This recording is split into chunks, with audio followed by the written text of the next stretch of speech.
Long ago, in the valley of Elah, two mighty armies faced each other. On one hill stood the Philistines, on the other the Israelites. For 40 days, morning and evening, a giant named Goliath stepped forward.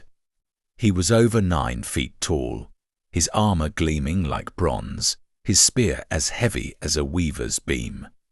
His shield-bearer walked before him, dragging a shield taller than a man. Each time he came, his voice thundered across the valley. Goliath said, "Why do you line up for battle? Choose one man to fight me.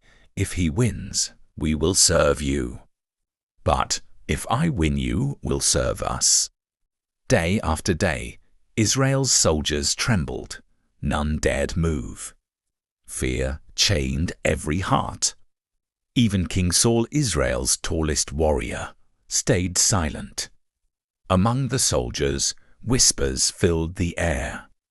One said, "Look at him. No man can fight such a giant." Another replied, "We are finished. Our king does not move, and neither do we." Saul offered riches, his daughter's hand in marriage, and freedom for any man's family who would fight, but no one stepped forward. Meanwhile, far away in Bethlehem, Jesse, an old man, called for his youngest son, David.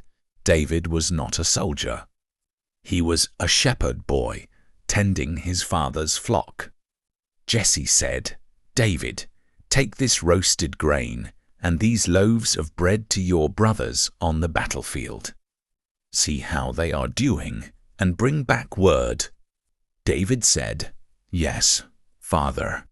David rose early, left the sheep with a keeper, and hurried to the camp.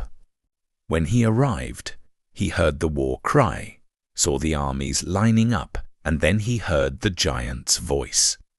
Goliath said, "Send me a man. Is there no warrior in Israel?" David's eyes widened. He turned to the soldiers nearby and said, "Who is this uncircumcised Philistine, that he should defy the armies of the living God?" One soldier snapped, "Be quiet, boy. Go back to your sheep. You know nothing of war." David said, "No, the Lord is greater than this man. Why do you cower in fear?" When his oldest brother Eliab heard him, his anger burned. Eliab said, "Why have you come here? And with whom did you leave those few sheep in the wilderness? I know your pride. You came only to watch the battle."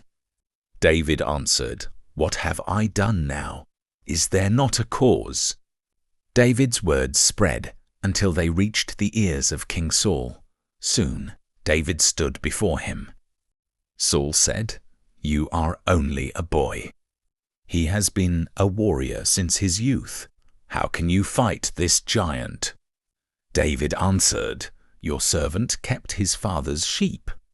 When a lion or a bear came and carried off a lamb, I struck it and rescued the sheep. The Lord who delivered me from the paw of the lion and the bear will deliver me from the hand of this Philistine." Saul studied the boy.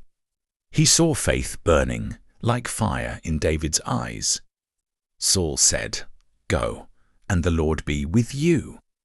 Saul clothed David in his own armor, a bronze helmet on his head, a coat of mail on his chest, a heavy sword at his side. But David tried walking and could not. David said, "I cannot go in these." He removed them. Instead, he took his staff, chose 5 smooth stones from the brook, placed them in his pouch, and carried only his sling. David stepped into the valley. The Israelites held their breath. The Philistines laughed. Goliath mocked, "Am I a dog, that you come to me with sticks? Come here, boy. I will feed your flesh to the birds of the air and the beasts of the field." David shouted, "You come against me with sword and spear and javelin. But I come against you in the name of the Lord Almighty, the God of Israel, whom you have defied.